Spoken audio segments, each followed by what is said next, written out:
Hey, what is going on, ladies and gentlemen? My name is Quarbit, your host today for Europa Universalis 4, and I hope you're all having a great day being world conquerors. Welcome back for the second half of the trade guide. Sure, it took me literally a month to make, but hey, okay, it's alright. It's here now, alright? We're good, okay? Let's just keep in mind we'll still be using the same naming conventions as last time. So, trade power is equal to P, trade value is equal to V, so on and so forth. So, what do we have on our plates today? Well, obviously a bunch of trade stuff, but to be more specific, transferring traders downstream, trade companies, mercantilism, embargoes, privateering, protecting trade, and most importantly, merchants. Most of the things that we are focusing on today affect P and are prevalent mechanics that are important to learn about. And once we're through with all of that, then we should, in theory, be completely done with this trade guide. So, without any further ado, let's begin with transferring traders downstream. Transferring traders downstream is applied when you have 10 or more province P in a node.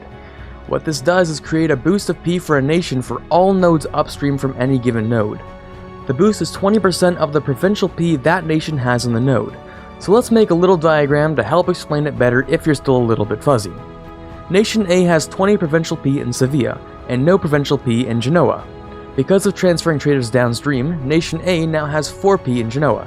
I know, it's not very much and doesn't have the biggest purpose for smaller nations. For massive trading empires though, it's what makes the whole trade game tick. For instance, let's look at one of the most common occurrences. In a lot of games, a colonial empire will take all of the coastal provinces from the Cape of Good Hope. If you have no provinces in a node, how can you expect to get any of the V you're transferring from, say, Zanzibar? After all, what we covered in part 1 was about merchants transferring V downstream, not necessarily P. Of course, merchants do have their other abilities that we'll talk about later, but in this case we only have transferring traders downstream to give us the P needed to push through the Ivory Coast. Hopefully that makes some sort of sense. In short, transferring traders downstream is what lets you keep the V you're pushing, even if you don't necessarily have the provincial P necessary to keep it going. Up next, let's talk about trade companies. These aren't super complicated, so there's a good chance you already understand the vast majority of the features they provide. Just in case though, let's go through a rundown.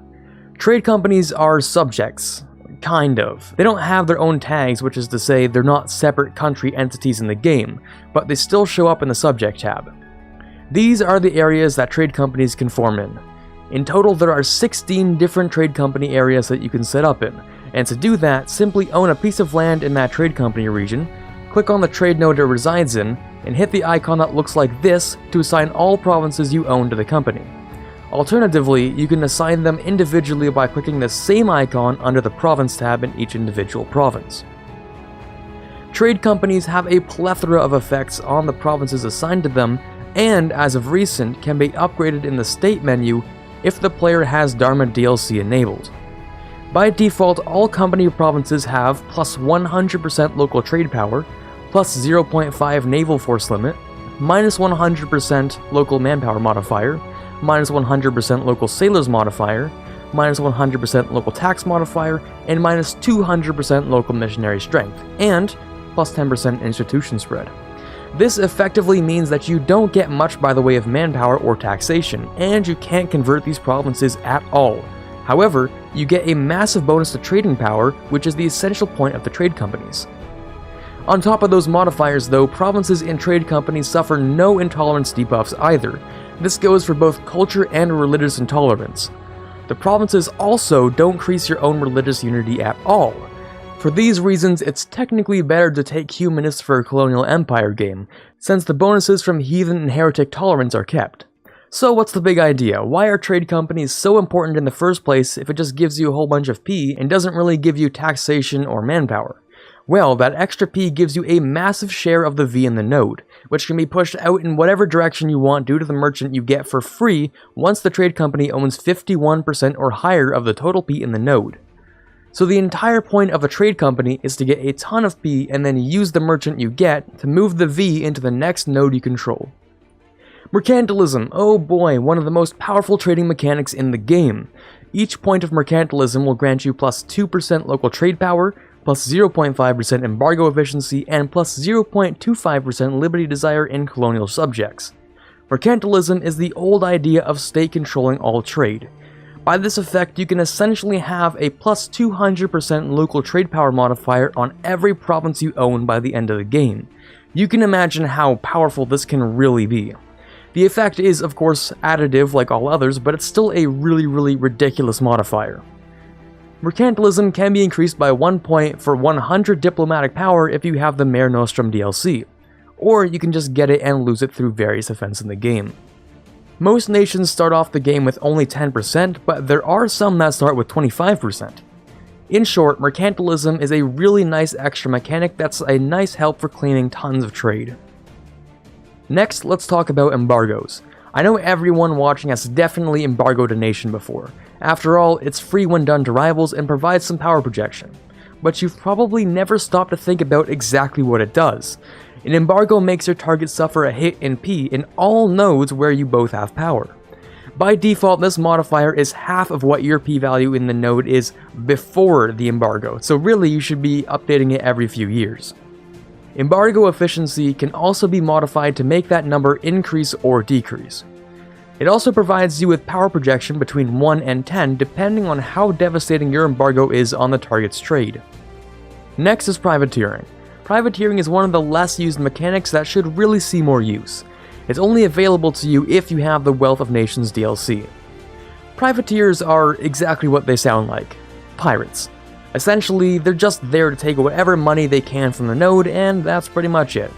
You can send out any fleet containing light ships to privateer, and they'll head off to take whatever money they can from the node you sent them to. Privateers also work on a trade power system, although they have their own unique way of doing it. Privateer trade power is equal to trade power from light ships times 1.5 times 1 plus your naval maintenance modifier times 1 plus privateer efficiency. Privateers reduce the trade power of everyone in that node and have their own specific portion. 40% of any V that would have been collected by the pirate portion is given to the nation that commissioned them under the Spoils of War category. I find privateering super useful when playing as a nation in Asia if you're near Ming. Beijing has a massive amount of value, so privateering is often more profitable than simply protecting your own node. Speaking of protecting your own trade, would you look at that? That's the next topic.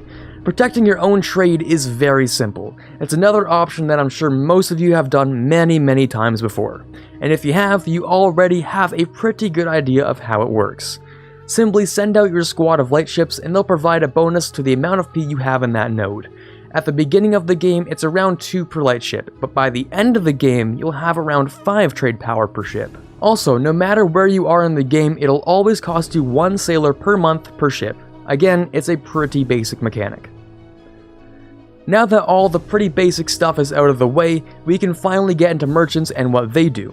We briefly touched on how merchants allow you to steer trade in whatever direction you want, but we didn't really mention everything that merchants can do. As a base, merchants provide plus 2p and plus 10% trade efficiency in the node they're stationed in. Not only that, but merchants also provide something called the multiple merchant bonus to V in the node that it's in. Multiple merchants set up along a chain creates an additive percent bonus to the amount of V flowing between 2 nodes. The amount can be shown by this chart here. This bonus isn't just applied to country transferring, rather the total V in the node itself. This is what helps allow Europe to become so massively wealthy through the use of long chains of merchants in nodes coming from America, Africa, and Asia. Since these bonuses can be stacked if other colonial powers also decide to set up a great big merchant chain, large amounts of V can be created along the way to the collector's home node. So that was part 2 of my trade guide series. Sorry that this video took so long to make. I can really only start the trade system in this game for so long before losing my mind, so I had to give it a little bit of a rest before I went back in for part 2. Anyways, are there any things that I missed in this series that you'd like to know about? If there are, make sure to shoot a question as a comment and I'll do my best to answer them down below. Of course, there will also be links to the different parts of the wiki that I used if you want to do a little bit of research yourself. And if you enjoyed today's video, of course dropping a thumbs up would be super appreciated. And if you're looking forward to more EU4 videos in the future, don't forget to hit that shiny red subscribe button and click the notification bell to get notified when they come in. But anyways, this is Quarbit signing off, and as always, have a fantastic day.